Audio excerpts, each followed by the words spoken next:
I've planned nuclear responses for 20 years, but nothing prepared me for what Jesus showed me about 2025. My name is Colonel Marcus Thompson, and as one of the Pentagon's senior nuclear strategists, I never believed in anything beyond what I could measure, calculate, or strategically analyze. For 2 decades, I've calculated scenarios most people can't imagine, determining warhead counts, mapping fallout patterns, creating contingency plans for the unthinkable. But what happened during my 8-minute death last September changed everything I thought I knew about life, death, and what's coming in 2025. Imagine walking into work each morning knowing your calculations could end millions of lives. That was my reality. My world was one of classified calculations. Every morning, I walked through 3 security checkpoints into a windowless Pentagon office, where the only sound was the hum of computers calculating death. While most people worried about commutes and soccer games, I calmly discussed whether targeting enemy cities or military installations would produce better strategic outcomes. Picture this: 20 years of carrying decisions that could reshape the world. Every recommendation, every scenario I planned could determine whether millions lived or died. I developed what colleagues called strategic detachment, the ability to analyze catastrophic scenarios without emotional involvement. It was like becoming a machine that calculated probabilities instead of feeling anything real. My marriage ended after 12 years. You've turned into a machine that calculates probabilities instead of feeling anything real, Sarah told me. During our final argument, she wasn't wrong. I had trained myself to suppress every emotion in favor of cold logic. By 2023, I was working 18-hour days as global threats emerged faster than we could develop responses. The stress was overwhelming, my dreams filled with mushroom clouds, my body running on coffee and adrenaline. When General Morrison told me I was burning out and becoming a liability, I couldn't step away. I felt personally responsible for every threat scenario, convinced I was indispensable. Then came September 15th, the day everything changed. I was in a classified briefing about emerging hypersonic missile threats when it hit me. The first chest pain struck like a vice clamping around my ribcage. I tried to ignore it, focusing on the tactical analysis being presented on screen, but my body had other plans. The pain exploded. Sharp, radiating fire spread from my chest, down my left arm like molten metal coursing through my veins. My vision started to blur at the edges, turning the classified documents into swimming shadows. Sweat poured down my face, despite the Arctic temperature of the briefing room. "Colonel Thompson?" I heard someone call my name, but their voice sounded distant, muffled. I tried to respond, to maintain my professional composure, but the words wouldn't come. The strategic calculations that usually dominated my mind were replaced by a single terrifying realization. I was having a heart attack. 20 years of planning for every possible catastrophe, and I hadn't prepared for my own body betraying me. The next few minutes were chaos. Security personnel rushed in. Someone called for medical assistance. I remember being lifted onto a gurney, seeing concerned faces above me as I was wheeled through those same corridors I had walked confidently for decades. The paramedic in the ambulance kept talking to me, checking my vitals, but I could feel myself slipping away. The pain in my chest was unbearable, but worse was the growing darkness creeping in from the edges of my consciousness. "Stay with us, Colonel," the paramedic kept saying. "We're almost there." But I wasn't staying with them. At the hospital, they rushed me into emergency surgery. The last thing I remember from that world was the bright lights of the operating room and someone saying, "We're losing him." My heart stopped at 3:47 p.m. on September 15th, 2023. Officially, I was clinically dead for 8 minutes and 22 seconds. But during those 8 minutes, I experienced something that completely shattered everything I believed about reality. The darkness I had been falling into suddenly became absolute. Not just the absence of light, but the absence of everything, sound, sensation, thought itself. It was as if I had been erased from existence. And then, in that complete void, something impossible happened. The darkness shattered like glass, and suddenly I was standing in the most brilliant light I've ever seen. But this wasn't just light. It was alive, pulsing with warmth that penetrated every cell of my being. And suddenly, there he was. Jesus stood before me in a way that defied every description I'd ever heard. This wasn't the pale European figure from church paintings. His presence radiated a warmth that seemed to emanate from within his very being. Imagine being wrapped in unconditional love made visible. His eyes held depths that spoke of infinite compassion, yet also carried the weight of absolute truth. When he looked at me, I felt completely known, completely seen, completely loved, despite every calculated decision I'd made in my nuclear career. What does it mean to feel completely known by divine love? I was about to discover the answer that would change everything. "Marcus," he said, and his voice carried harmonics that seemed to resonate through dimensions I'd never imagined existed. "You've spent 20 years calculating ways to end life." The landscape around us shifted, and I found myself standing in what I can only describe as a realm beyond physical laws. Colors existed that have no names in any human language. The ground beneath my feet felt solid, yet seemed to pulse with living energy.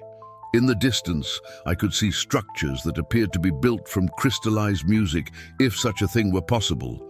The air itself seemed to carry whispers of every prayer ever uttered, creating a symphony of hope and longing. Jesus reached out his hand to me, and the moment he did, everything around me changed again. We were suddenly overlooking what appeared to be Earth, but not as I'd ever seen it from satellite imagery. This was Earth as it truly existed in the spiritual realm, with streams of light connecting every living soul, pulsing networks of divine love flowing between hearts across continents. "Look closer," Jesus said, gesturing toward the year 2025, appearing as a shimmering marker in time. "What you call the divine disruption is not destruction, Marcus. It's awakening." What I saw next shattered every strategic assessment I'd ever conducted. The year 2025 appeared as a pivotal moment where the spiritual realm would become increasingly visible to human consciousness, like a curtain being pulled back to reveal what was always there. It wasn't about natural disasters or global conflicts, though these would occur as byproducts of humanity's resistance to change. It was about a fundamental shift in how humans would perceive reality itself. As I absorbed this revelation, Jesus turned his attention to the very foundation of my military career. "Your nuclear protocols," he continued, "were always based on the assumption that physical death was the ultimate threat. But what if I told you that spiritual awakening is what your world truly fears?" He showed me governments and institutions around the globe, and I could see the spiritual battle raging beneath surface political events. Imagine seeing the world like a double exposure photograph.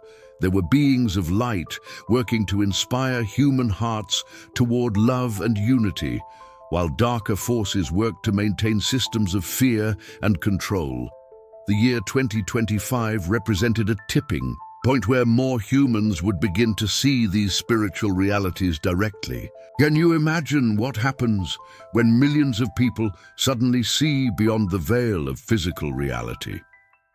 This is why you were called into nuclear strategy, Marcus. Not to plan destruction, but to understand the true nature of power. And now you must understand that the greatest power in the universe isn't nuclear fission or fusion, it's forgiveness. As he spoke these words, I felt layers of guilt and justified aggression that I'd carried for decades begin to dissolve. The weight of every contingency plan I'd developed, every scenario where millions would die based on my calculations, began to lift from my spirit. I realized that every person I'd reduced to casualty statistics in my military models was actually a beloved child of the Most High, connected to me through bonds of divine love that my strategic mind had never recognized. But Lord, I found myself asking, if 2025 brings such awakening, why does it feel like such chaos is coming? Jesus smiled, and that smile contained more compassion than I'd experienced in my entire lifetime, because awakening always looks like chaos to systems built on illusion, Marcus. Your military taught you that disruption is threat, but spiritual disruption is invitation. It's an invitation to remember who humanity really is.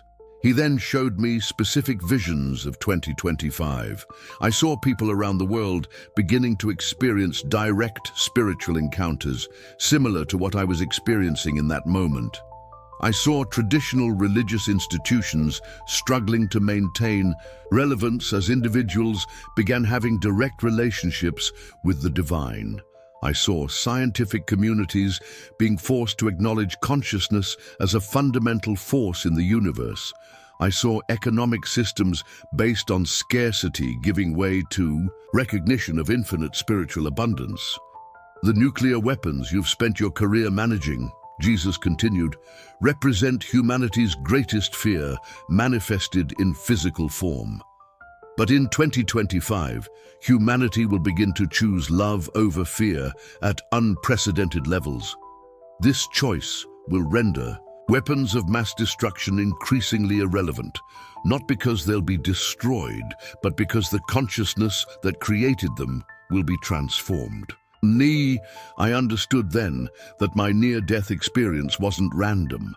Every person in positions of significant earthly power was being visited in dreams, visions, and near-death experiences during this time period, receiving similar revelations about 2025's spiritual significance. Military leaders, politicians, corporate executives, media moguls, religious authorities, all were being given opportunities to choose between perpetuating fear-based systems or participating in humanity's spiritual evolution. Remember this: love is the force that moves the universe, and 2025 is when this truth becomes undeniable. With this profound truth resonating through every fiber of my being, Jesus gave me my new assignment.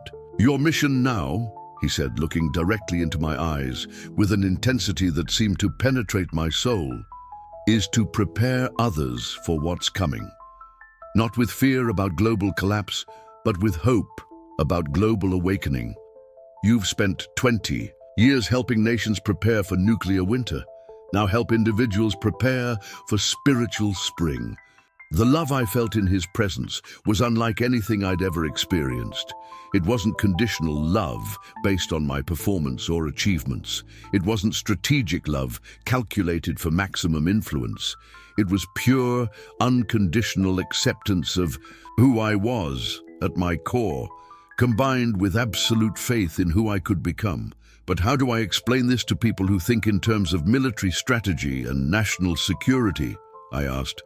Tell them that the greatest national security threat isn't foreign weapons, Marcus. It's domestic spiritual poverty. Tell them that the strongest defense isn't military might, but community love. Tell them that true intelligence gathering isn't about enemy capabilities, but about divine possibilities. As our encounter continued, Jesus taught me about the nature of forgiveness in ways that completely revolutionized my understanding. He showed me that forgiveness isn't weakness or strategic disadvantage. It's the release of spiritual energy that's been trapped in cycles of judgment and retaliation. Every person I'd ever viewed as a threat, every nation I'd developed contingency plans against, was actually a mirror reflecting back my own inner conflicts. When you return to your body, Jesus said, you'll discover that physical healing follows spiritual healing. Your heart condition will improve, not because of medical intervention, but because you've released the cardiac stress of carrying the world's fear. Then came the moment I'll never forget. Jesus placed his hand on my forehead, and suddenly I experienced every nuclear weapon on Earth, not as a tool of destruction, but as crystallized human fear waiting to be transformed into crystallized human love. I saw the possibility of nuclear technology being converted into healing technologies, energy sources that nourish rather than destroy, scientific breakthroughs that emerge when human consciousness operates from love rather than fear. Remember this, Jesus said as the vision began to fade. 2025 is not about the end of the world as you know it. It's about the beginning of the world as it was meant to be. And you, Marcus, get to be part of that transformation. As I felt myself being drawn back toward physical reality, I heard his final words. Share this message. The world needs to prepare not for disaster, but for divine love to become visible in unprecedented ways. When I opened my eyes in that hospital room, I was completely changed. My heart monitor showed normal rhythms for the first time in months. My blood pressure had dropped to levels my doctors hadn't seen since I was in my 20s. But more importantly, the crushing weight of nuclear responsibility that I'd carried for 20 years was gone. I immediately knew that my military career was over, not because I was bitter or disillusioned, but because I'd been given a new mission. Over the following months, I began studying near-death experience research, consciousness studies, and spiritual awakening phenomena.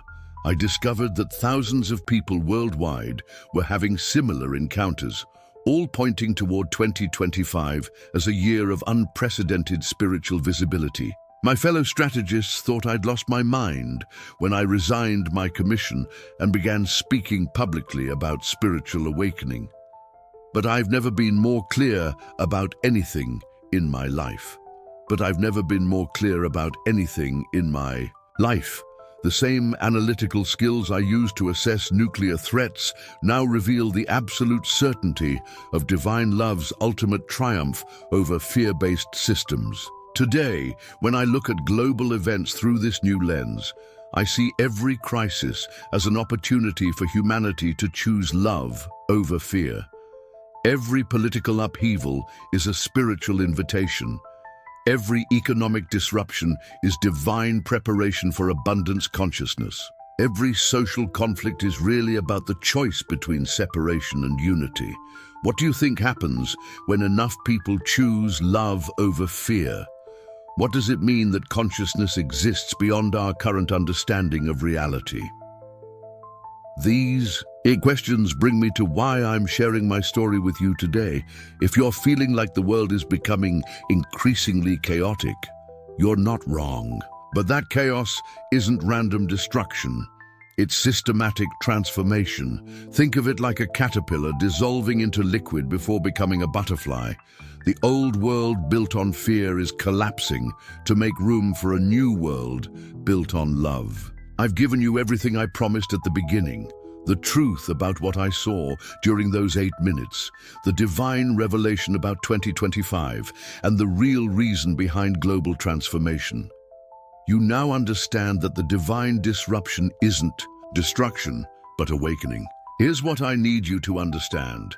Love is the greatest force in the universe, and 2025 is when humanity begins to truly understand this truth. My advice to you, having seen what's coming in 2025, is this. Prepare your heart, not your bunker. Stock up on forgiveness, not supplies. Invest in relationships, not just retirement accounts, because the greatest security in the coming years won't come from external protection, but from internal peace.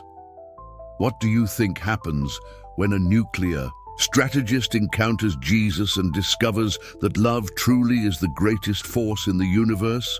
You get someone who's absolutely certain that humanity's best days aren't behind us. They're just ahead. Remember this. Love is the force that moves the universe, and 2025 is when this truth becomes undeniable to humanity. What does it mean that consciousness exists beyond our current understanding of reality? What do you think happens when enough people choose love over fear? I'd love to hear your thoughts in the comments below. If this message resonates with your heart, consider how it applies to your own spiritual journey. The divine disruption isn't something to fear. It's an invitation to participate in humanity's greatest awakening. And I can promise you this: it's going to be more beautiful than anything we could have ever calculated or planned.